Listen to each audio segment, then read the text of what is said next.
एक समय की बात है, किसी एक राज्य में हरिशंकर नाम का राजा राज करता था।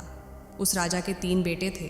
उसकी ख्वाहिश थी कि वह उसका सबसे काबिल बेटा उसकी राजगद्दी संभाले, लेकिन वह इस बात लेकर संशय में था कि तीनों में से किससे वह अपना राजपाट सौंपे। एक दिन राजा को एक तरकीब सूझी। उसने उसी समय अपने तीनों बेटों को बुलाया और कहा, बेटे, आज मैं तुम सबसे एक सवाल पूछता हूँ। अगर तुम लोगों के सामने एक गुनहगार खड़ा हो तो तुम उसके साथ क्या करोगे? इस पर राजा के पहले बेटे ने कहा, उस अपराधी को सजाए मौत दी जानी चाहिए।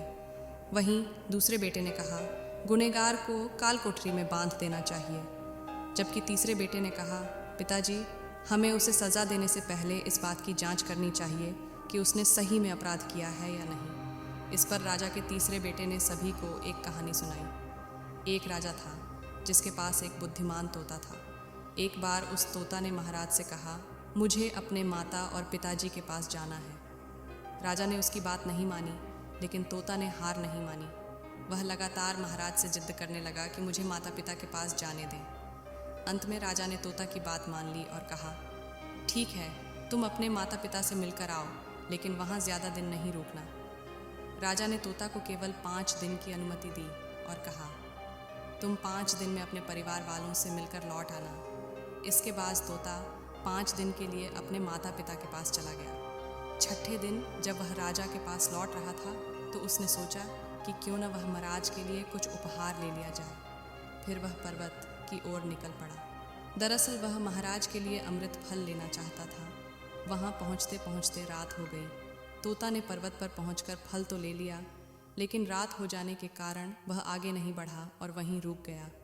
उस रात जब तोता सो रहा था, तभी एक सांप वहाँ आया और उसने राजा के लिए गए अमृत फल को खाने लगा। सांप ने फल को खाया, इस कारण उस फल में जहर फैल गया था। हालांकि तोते को इस बात की भनक तक नहीं थी। अगली सुबह जब वह जगा तो फल लेकर महल की ओर चल पड़ा। जब वह महल पहुँचा तो खुशी खुशी सीधे राजा के पास गया और कहा, महाराज, मैं आपके लिए यह अमृत फल लेकर आया हूँ। आप इसे खाएंगे तो सदा के लिए अमर हो जाएंगे। यह सुनकर राजा काफ़ी प्रसन्न हुए। उन्होंने तुरंत उस अमृत फल को खाने के लिए मांगा। इस पर एक मंत्री ने कहा, ज़रा रुकिए महाराज, आप इस फल को बिना जांच किए कैसे खा सकते हैं? एक बार यह देख तो लीजिए कि तोता द्वारा लाया गया यह अमृत फल सही है या नहीं। राजा उस मंत्री की बात से सहमत हुआ और कहा कि तुरंत इस फल को एक कुत्ते को खिलाया जाए।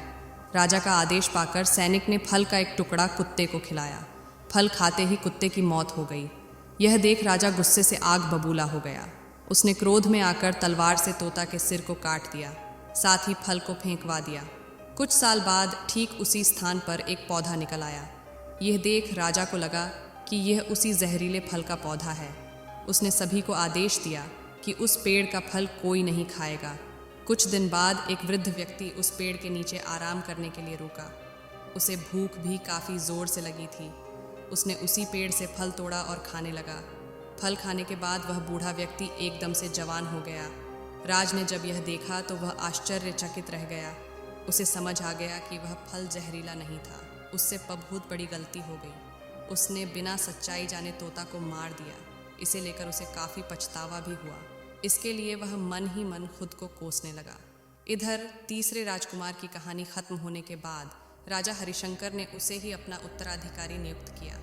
इसके बाद राज्य में जश्न मनाया गया। कहानी से सीख। इस कहानी से हमें यह सीख मिलती है कि हमें कभी भी बिना जांच किए किसी को सज़ा नहीं देनी चाहिए।